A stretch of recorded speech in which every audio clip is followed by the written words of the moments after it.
Thank you. It is great to be here. Thank you all for being here. And it is great to be able to say that change is underway in Wisconsin. Yes.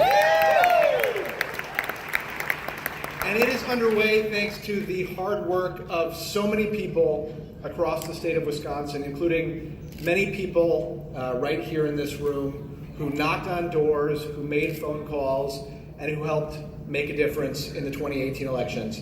So thanks to everybody here who contributed to those wins for the work that you did.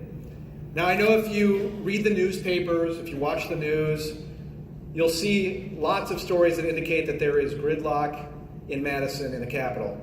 And there is a lot of progress that needs to be made in the Capitol. But I also think it's important for us to emphasize that change really is underway.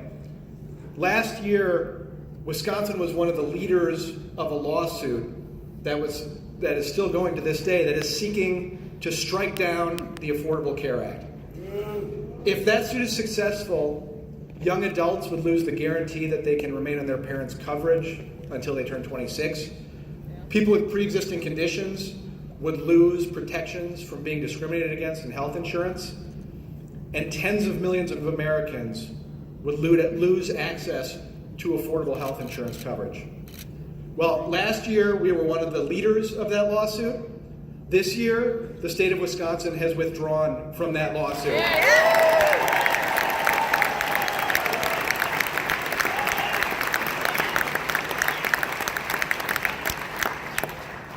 After much of the decade was spent with a governor who sought rollback after rollback of our environmental protections, this year we have a governor who has declared 2019 the year of clean drinking water in Wisconsin.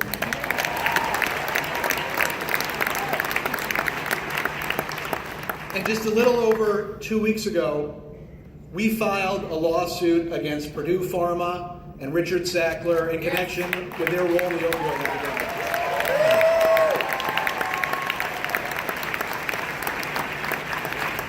Change is happening in Wisconsin. Now, as your Attorney General, my top priority is public safety. And the most significant public safety challenge we face, and one of the most significant public health challenges we face, is our opioid epidemic. And part of what we need to do to address that epidemic is to make sure we are preventing people from becoming addicted and educating people about the dangers of addiction. But a second critical component to our response to that epidemic has to be making sure that people have access to treatment so that people who are struggling with substance use disorder can get the treatment they need to beat their addictions.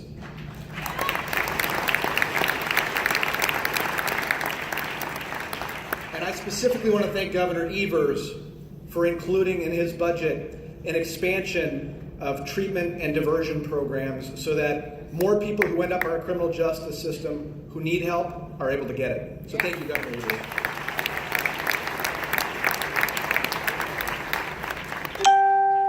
And another component of our response to the opioid epidemic has to be getting accountability. I think we need to hold accountable drug traffickers who are distributing heroin and fentanyl and meth. But we also need to make sure that we are holding accountable corporations that engaged in false and deceptive marketing practices that helped create this epidemic.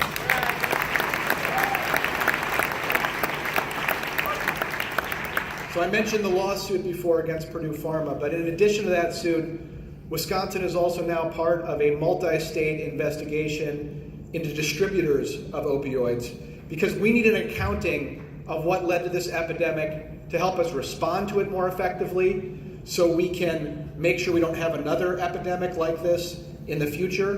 And so the state of Wisconsin can recover funds that were obtained through false and deceptive marketing practices, and we can put those funds to use to help address this epidemic and save lives in Wisconsin.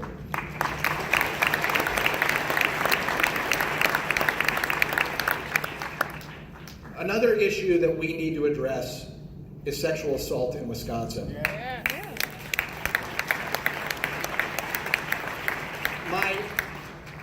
One of the big issues in the campaign that I had last year was Wisconsin's backlog of untested sexual assault kits.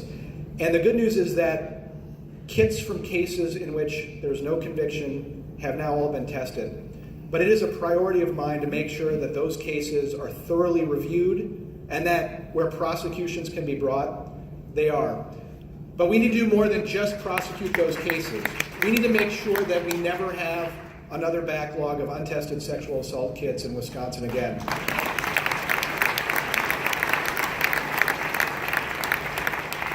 So I was proud earlier this year to stand with a bipartisan group of legislators to announce legislation that is designed to do exactly that, to prevent Wisconsin from ever having another backlog of untested sexual assault kits again.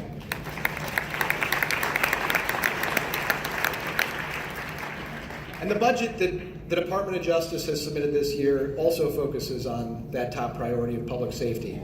We have sought additional funding for our crime labs so that justice isn't delayed for people who are charged with a crime, for victims of crime, and for our criminal justice system as a whole. We've also sought additional positions to assist with the Internet Crimes Against Children Task Force so we can get justice in those cases.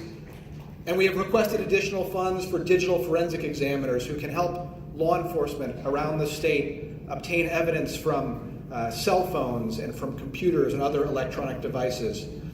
So public safety is a significant priority. But it's also critical that our Attorney General be a watchdog for the people of Wisconsin. We need a watchdog for our environment so we can make sure that our water is safe for Wisconsinites to drink.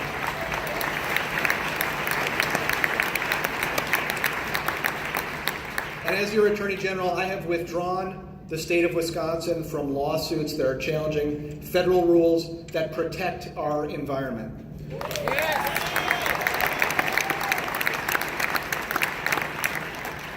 We also need a watchdog for consumers in this state. And I mentioned before the lawsuit against Purdue Pharma, but that is not the only consumer action we've taken. Along with more than 40 other states, we've also brought suit against 20 generic drug manufacturers alleging that they engaged in price fixing and other antitrust violations.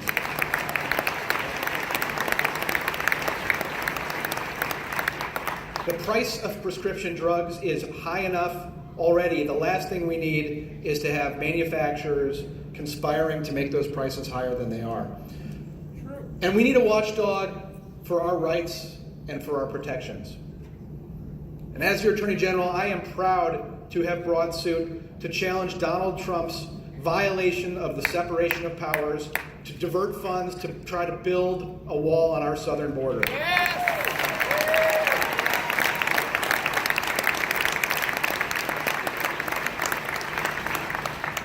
I'm also proud to have joined a lawsuit challenging the Trump administration's attempt to rewrite the rules for the Title X program, a program that ensures that funds, mainly for low-income families, are provided so that those families have access to family planning services.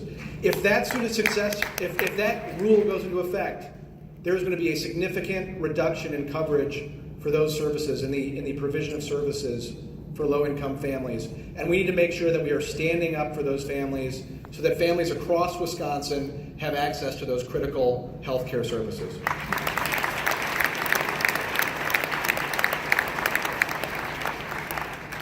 So I am proud to have the opportunity to serve as your Attorney General and to stand up for public safety and for our rights and our protections, to be a watchdog for Wisconsinites.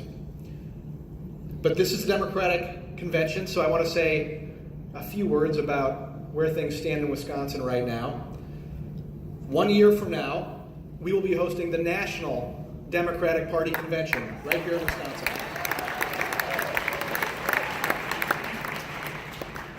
One year from now, Donald Trump will be on the ballot for President of the United States. Yeah.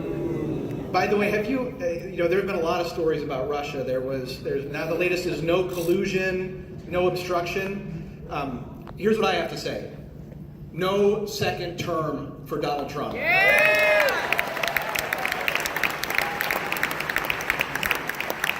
We need to beat Donald Trump in 2020.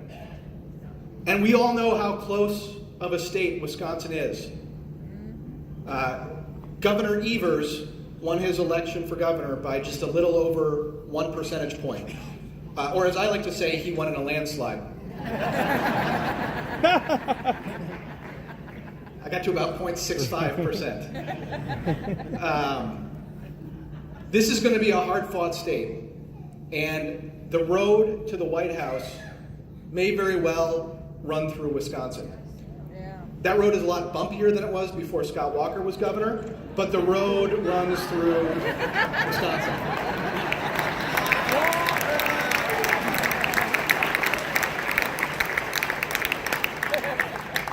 And we do have a national convention coming here. And there are a number of priorities that are being debated right now in our legislature that we need to continue to advocate for.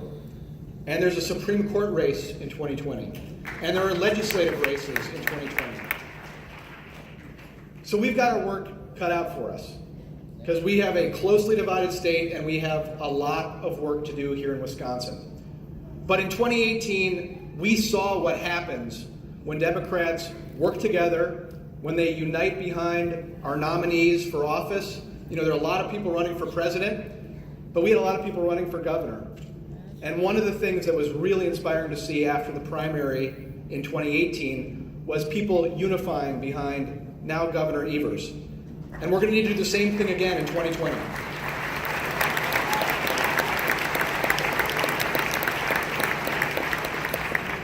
We can win Wisconsin for the Democratic nominee in 2020, but it's not going to be easy. So let me encourage everybody here to keep staying involved. Keep talking to your friends and your neighbors about the important issues that are at stake.